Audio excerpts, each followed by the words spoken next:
Hola, buenos días. En primer lugar, dar las gracias a la Cámara de Comercio de Valencia y al Hub de Empresas Sabadell por permitirnos realizar esta jornada de un tema que, bueno, sabemos que es de máxima actualidad y en nuestra posición por la cantidad de normativa y novedades que esta normativa está implicando para todos los sectores empresariales. Bueno, como bien sabemos, toda la normativa y todos los cambios que se están produciendo no son más que una consecuencia del plan de medidas que ha venido aprobando la Unión Europea para transformar lo que era una economía lineal en una economía circular. Teniendo en cuenta que no solamente era importante lo que era la utilización de la propia materia prima, sino también el resultado del residuo de esa materia prima y al final su valorización. En estos momentos, como veis, hemos hecho referencia tanto a la normativa vigente como a la normativa futura, en atención a que, como nos ha anticipado Rafa, está a punto de aprobarse el Reglamento Europeo de Envases y Residuos de Envases y ya ha sido aprobado el Reglamento de Ecodiseño. En cuanto a la normativa vigente, tenemos la Ley 7 del 2022, de 8 de abril, de la Ley de Residuos, en la que se realiza un marco genérico de toda la materia de residuos, la cual se viene complementada perfectamente por el Real Decreto de Envases y Residuos de Envases. Y aquí en la Comunidad Valenciana también tenemos que tener en consideración la Ley 5 de 2022. En cuanto a la normativa futura, si bien nos detendremos al final de la presentación, la pregunta es ¿cómo es posible, si estamos viendo que la normativa vigente es del 2022, que ahora estemos valorando la aprobación de estos reglamentos europeos? Pues bueno, una de las razones fue porque al final tanto la Ley 7/2022 como el Real Decreto traen causa de directivas aprobadas en el 2018. Lo que sucede es que no se transpusieron a la normativa española hasta el 2022 y eso ha hecho que se produzca, dijéramos, este solapamiento entre las diferentes fechas. En cuanto para cualquier tipo de política en relación con los residuos, tiene que seguir esta jerarquía, en tanto que lo que se prioriza es la propia prevención de la generación del residuo como máxima para pasar a lo que es la reutilización del producto, la mejora del reciclado, la valorización del residuo y, por último, la eliminación como opción menos deseada, en tanto que de forma previa se tienen que intentar reconducir lo que es el producto y el residuo por las anteriores. En cuanto a qué es un envase y no es un envase, la cuestión aquí es que con motivo de la aprobación de estas normativas, lo que hemos visto ha sido que lo que es el concepto de envase ha sido conceptuado, valga la redundancia, como una cuestión amplia. Esto ha dado lugar a que muchas de las consultas que a nosotros nos han llegado, por ejemplo, ha sido exactamente para poder valorar si el elemento, el producto que estábamos valorando tenía la consideración de envase o no.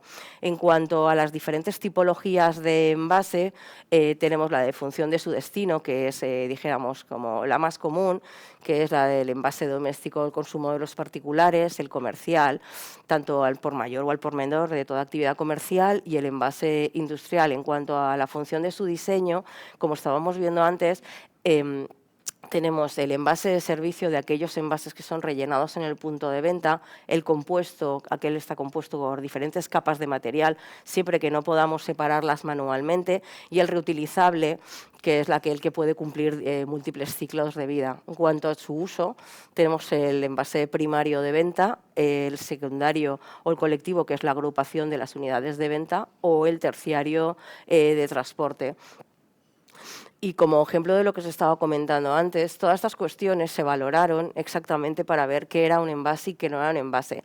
Aquí, como veis, por ejemplo, vemos las bolsas de té y las cápsulas, que en este momento no son un envase siempre y cuando se quede el material blanco dentro, pero que con ocasión del Reglamento Europeo ya aparece una mención a ellas como que sí que serán conceptuados como un envase. Entonces, dijéramos, esta es una de las primeras novedades que ya podemos ver en relación con la nueva normativa.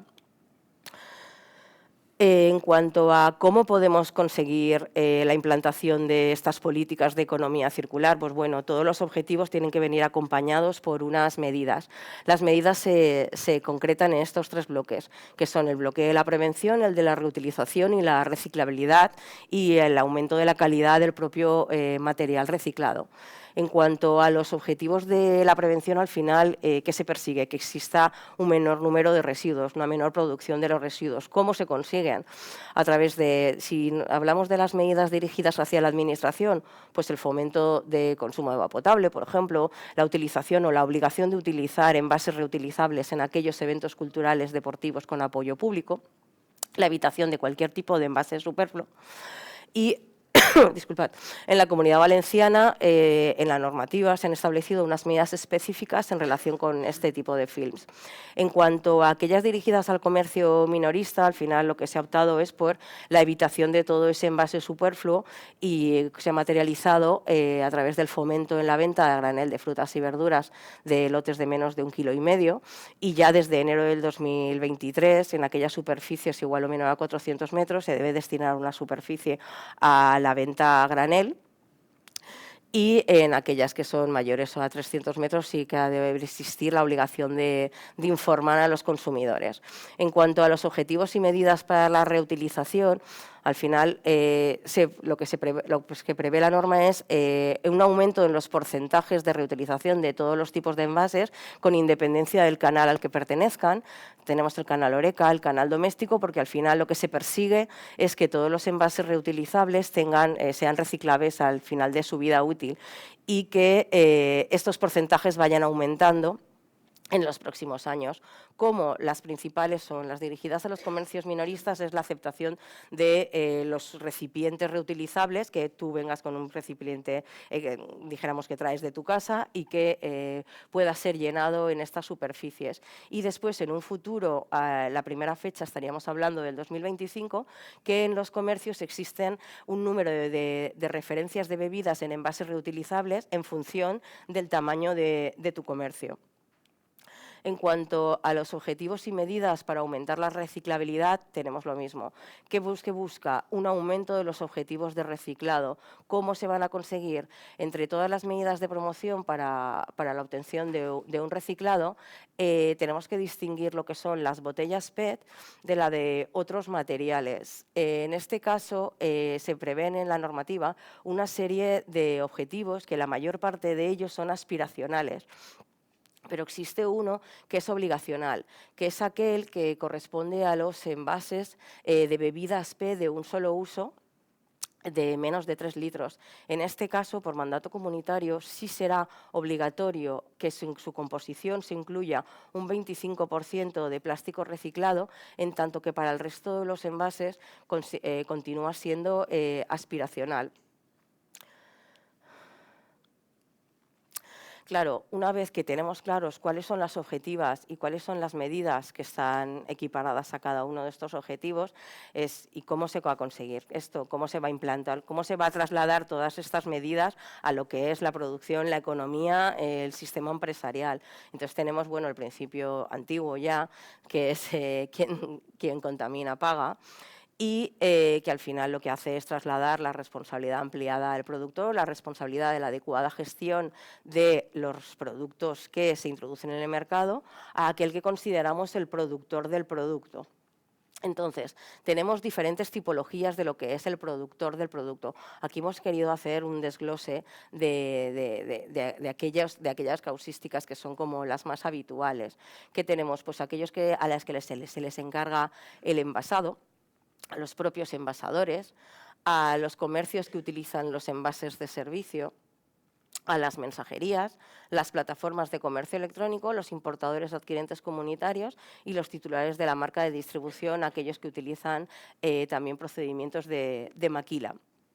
¿Qué tenemos aquí? ¿En todos los casos el productor del producto siempre es el mismo? No. Se tiene que analizar cada una de las operaciones concretas de las que nos estemos refiriendo. Por ejemplo, imaginemos una empresa que no tiene domicilio social en España, es una empresa europea. Nosotros somos una empresa española que adquirimos un producto. Podrían existir dos posibilidades, o bien que nosotros fuéramos el productor del producto en atención a ser adquirente intracomunitario del producto, o bien que esta empresa hubiera designado un representante autorizado en España y que se hubiera inscrito en su nombre como en el registro de productores del producto, por ejemplo. O, ¿qué tenemos en cuanto a la distribución de marca blanca? Todo dependerá de quién consta como envasador en el envase. Nosotros tenemos, dijéramos, un producto de marca blanca en el que aparece la marca genérica del supermercado y aparece que está envasado por ese supermercado. Este supermercado será el que será considerado como productor del producto. O tenemos otro que aparece la marca blanca y en cambio aparece el nombre del envasador que lo ha fabricado. ¿Cuáles son las obligaciones del productor del producto? Pues las obligaciones del productor del producto se pueden materializar a través de dos sistemas. Uno es el sistema individual de responsabilidad ampliada, el SIRAP, y otro es a través del SCRAP. Al final lo que se persigue es que el productor del producto se haga cargo de todos los costes que supone el reciclaje o la valorización del producto que está introduciendo en el mercado. El sistema individual de responsabilidad limitada, de responsabilidad ampliada del productor, al final estamos hablando de un circuito cerrado. Todos los productos que yo pongo en el mercado los recupero. En cuanto al sistema colectivo, dijéramos, el más común que conocemos. Existen multitud de entidades no lucrativas. Podríamos hablar de Ecoembes, Ecovidrio y demás, al que las empresas se adhieren y a través de ellas es cuando se satisfacen todos estos costes a los que hacemos referencia. En cuanto a cuáles las obligaciones del productor del producto que estábamos comentando antes en relación con su declaración como tal, pues bueno, como una de las novedades que se introdujo por esta norma fue la creación del registro de productores del producto y al que los productores de producto tienen que inscribirse dentro de lo que es la sede del MITER. Esto es obligatorio ya desde marzo de 2023. Y al final lo que sirve es para tener una fotografía fija de qué productos son los que cada productor del producto está introduciendo en el mercado. Entonces se tiene que informar sobre la categoría de los envases, la tipología y después también adjuntar el certificado de pertenencia a un SIRAP o un SCRAP para justificar que se le está dando el adecuado tratamiento a este envase. Con motivo de la inscripción en el registro de productores del producto, el productor del producto se recibirá lo que es un código de inscripción, el cual lo hará constar en cada una de las facturas y con ello también se asegurará a los adquirentes de su producto que está dando el tratamiento adecuado. Existe un sistema que es aparte de lo que es el sistema individual y el sistema colectivo, que es el sistema de depósito de la evolución y el retorno. Este sistema, si bien está previsto en la norma, no aparece desarrollado, pero sí que lo que se indicó en relación al mismo es que se fijaban una serie de porcentajes de cumplimiento y se advertía que si no se cumplían estos porcentajes, se tendría que introducir un sistema de depósito, devolución y retorno. La semana pasada, bueno, hace unas semanas, salió en prensa y fue muy comentado la existencia de un informe de Eunomia para Zero Waste en la que los resultados era que solo se estaría recogiendo el 36% de todas las botellas de plástico de bebidas de menos de 3 litros, cuando, según la ley de residuos, el porcentaje mínimo para no tener que aplicar este sistema de depósitos estaría en un 70%. Si se confirmaran estos datos, porque esto es un informe que de momento no ha sido, dijéramos, ratificado por el Ministerio, ni comprobados que los cálculos son aquellos de la metodología que la normativa exige, tendríamos más cerca la posibilidad de la implantación de un sistema de depósito. En cuanto a cuáles, dijéramos, para ampliar la foto y únicamente no ver a lo que es el productor del producto, tenemos que pensar que al final el fabricante del envase, el productor del producto, el envasador, no es un agente aislado, sino que al final forma parte de una cadena. ¿Por qué? Porque así como en la antigua normativa lo que teníamos era una responsabilidad delegada, yo era productor del producto, contrataba con una empresa la gestión de mis residuos y punto, ahí terminaba mi responsabilidad. En este momento, con la normativa, lo que se busca es que se pase de esta responsabilidad delegada a una responsabilidad compartida. ¿Por qué? Porque el interesante es que tú de verdad puedas garantizar o el sistema pueda garantizar un adecuado reciclaje, una adecuada valorización de todos los productos. Entonces, no es suficiente con que el primero de los agentes, dijéramos, tenga o haya contratado con una empresa la adecuada gestión, sino que al final lo que se exige con la norma es que exista una trazabilidad del residuo o el envase, por lo que es tan responsable de la actuación que haga el siguiente en la cadena como del que haga el propio reciclador, debiendo acreditarle al productor del producto que ese producto que ha introducido en el mercado ha sido tratado adecuadamente. En cuanto a otras obligaciones del productor del producto, tenemos que tener en cuenta aquellas que son en relación con el marcado y el etiquetado.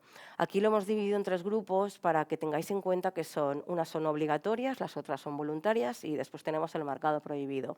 Lo obligatorio, pues al final es identificar el producto que estás poniendo en el mercado. Si son reutilizables, si están compuestos con plásticos compostables y después indicar perfectamente en qué fracción debemos depositar el envase en concreto. Voluntario se puede incluir en el propio etiquetado del producto el porcentaje de reciclabilidad, porque la verdad es que es uno de los puntos en los que más va a influir toda la nueva normativa de ecodiseño, porque al final lo que se busca es que no solo sea reciclable, sino que el producto obtenido tras ese proceso de reciclaje sea un producto de alta calidad.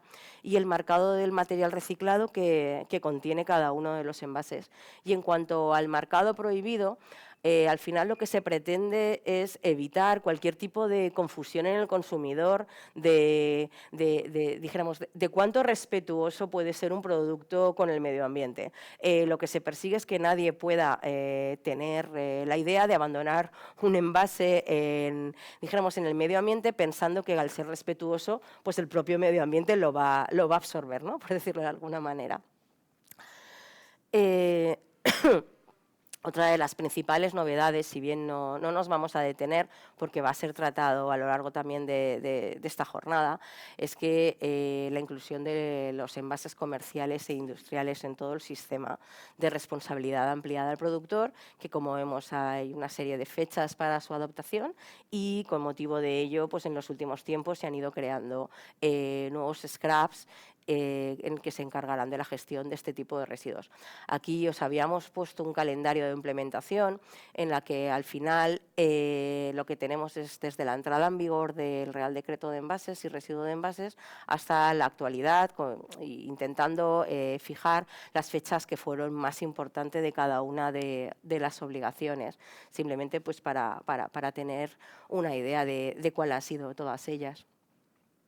En cuanto al control, inspección y el régimen sancionado, pues bueno, bien, en este caso, como en cualquier tipo de normativa, se tiene que establecer siempre un régimen de infracciones y sanciones al objeto de asegurar el debido cumplimiento de las obligaciones.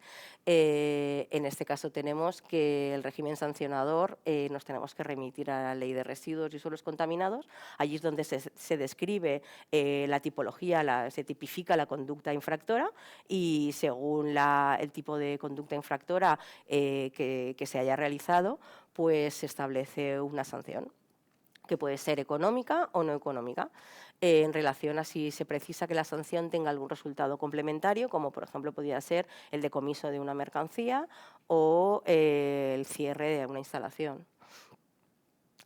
Aquí hemos intentado hacer un resumen de las principales obligaciones para que tengáis en cuenta que no solo el productor del producto es el que se ha visto pues, expuesto a las novedades de la normativa, sino que entre todas estas, dijéramos, novedades o cuestiones a tener en cuenta por cada uno de los sujetos intervinientes, por ejemplo, en la Administración, pues una de las principales novedades ha sido pues, que todos estos nuevos objetivos de reciclaje, de reutilización, de una mejora en el tratamiento de los procesos, conlleva una modificación de los contratos de gestión y de recogida que tiene actualmente en vigor con los gestores.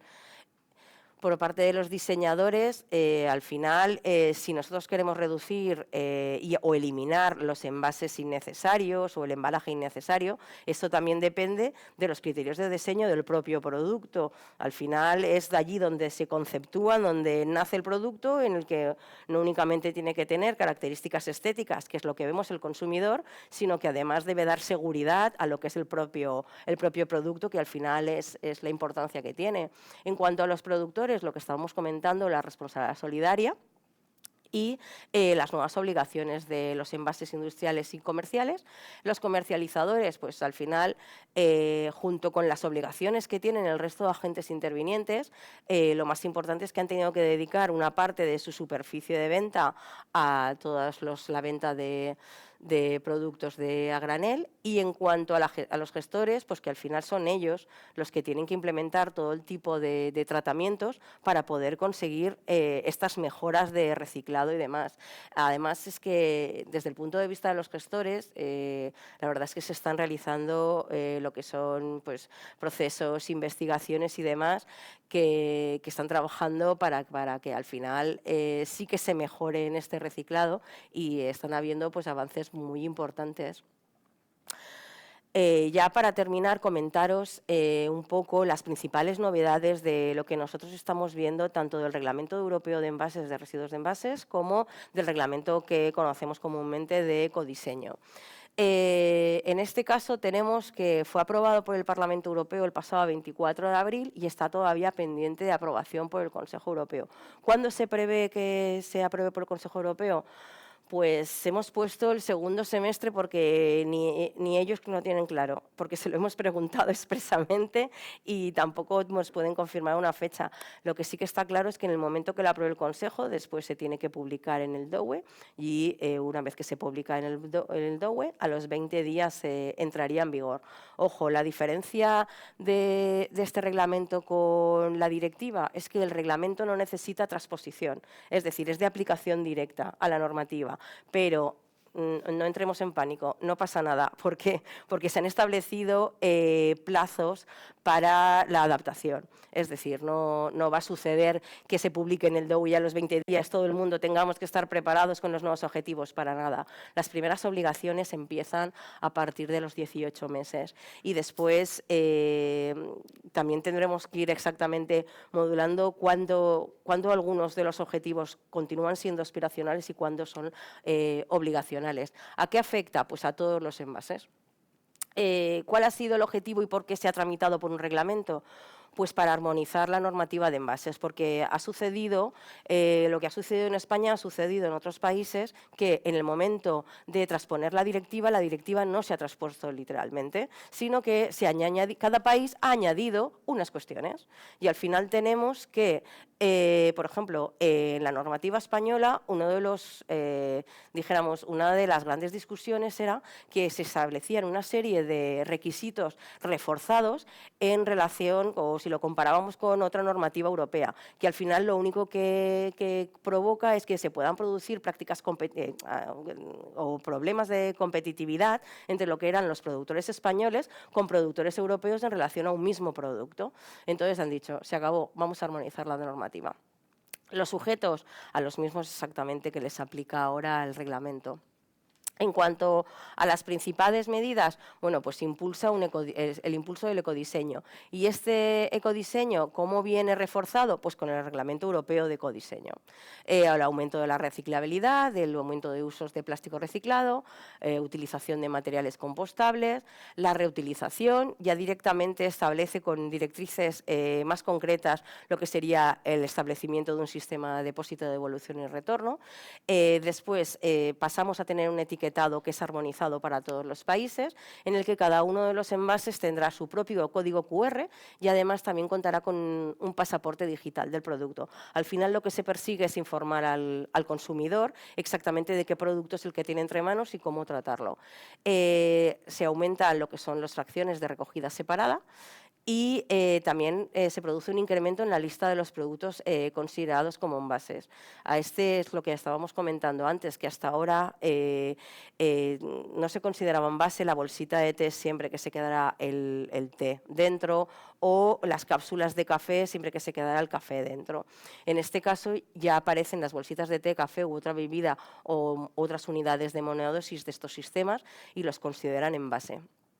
Entonces, ¿cuál va a ser, dijéramos, las cuestiones que tenemos que tener en cuenta? Pues bueno, que hay bastantes adaptaciones. También es verdad que nosotros en España, al haber estado al haber traspuesto de forma tan retrasada, varios de los objetivos que se contemplan en el reglamento europeo ya los tenemos integrados en nuestra normativa. Entonces, dijéramos, no es tanta diferencia como con otros países que mantuvieron unos porcentajes, dijéramos, más prudentes. Nosotros hay algunos de ellos que ya los tenemos incorporados. Y lo que pasa es que siempre va a resultar fundamental que cada uno de vosotros, cada una de las empresas adopte estrategias anticipadas, porque aunque existan unos plazos de adaptación, pues bueno, al final los plazos están ahí y están para cumplirse. En cuanto al reglamento europeo de ecodiseño, bueno, oficialmente es el Reglamento Europeo porque se instaura un marco para el establecimiento de requisitos de diseño ecológico para productos sostenibles. Este está más avanzado porque fue aprobado por el Parlamento el 23 de abril, pero ya ha sido aprobado por el Consejo el 27 de mayo. Solo estamos esperando a que se publique en el DOE.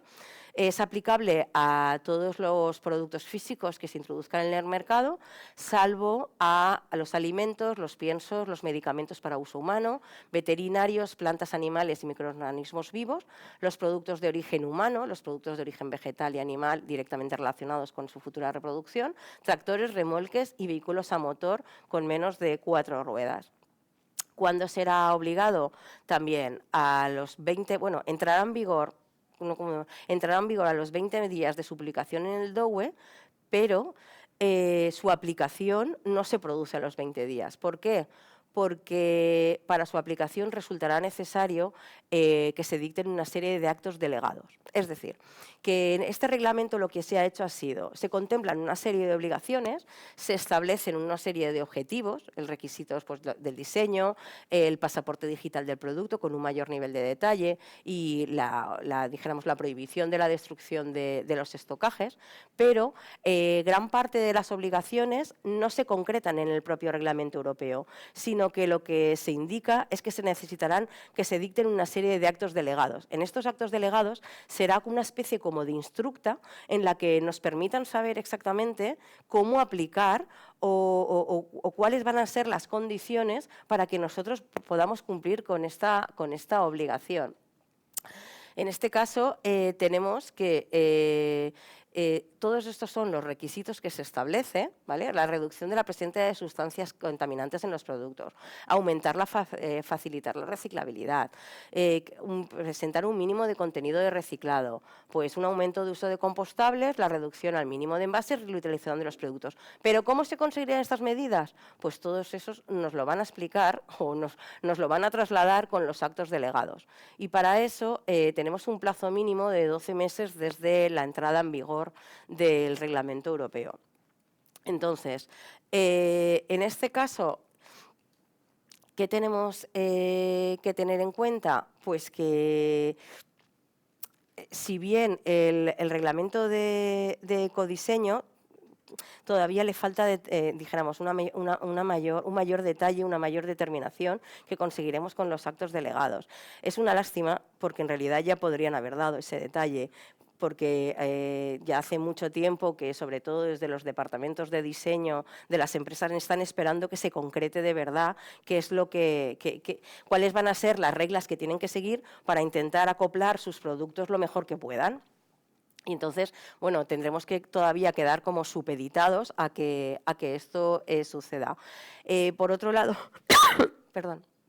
Por otro lado, también que tenemos que tener en consideración que estos dos reglamentos no son los únicos, no son las únicas normas que están aprobándose. Entonces tenemos también la directiva del greenwashing, que bueno, fue bastante conocida en la prensa por una denuncia de dos empresas bastante importantes en España en la que se acusaban de no estar cumpliendo o de no estar, dijéramos, diciendo toda la verdad sobre sus políticas de sostenibilidad. La directiva de Claims, que todavía no ha sido aprobada, y la semana pasada fue aprobada la directiva sobre el derecho a reparar, que al final, a nivel de los productores, simplemente destacar eso, es lo que se tiene que hacer es facilitar a los consumidores la posibilidad de reparar sus productos, como o bien trasladándoles instrucciones precisas sobre cómo poder reparar ese producto, o bien creando canales en los que estos productos se puedan ver reparados. Al final, lo que se quiere conseguir es aumentar lo que es la vida útil de una serie de productos para evitar que estos directamente se nos rompe la tostadora y directamente nosotros lo llevemos al punto verde para su reciclaje. Entonces tenemos que optar por su reutilización. Y bueno, no sé si tenéis alguna pregunta, espero que os resulte de utilidad y quedo a vuestra disposición.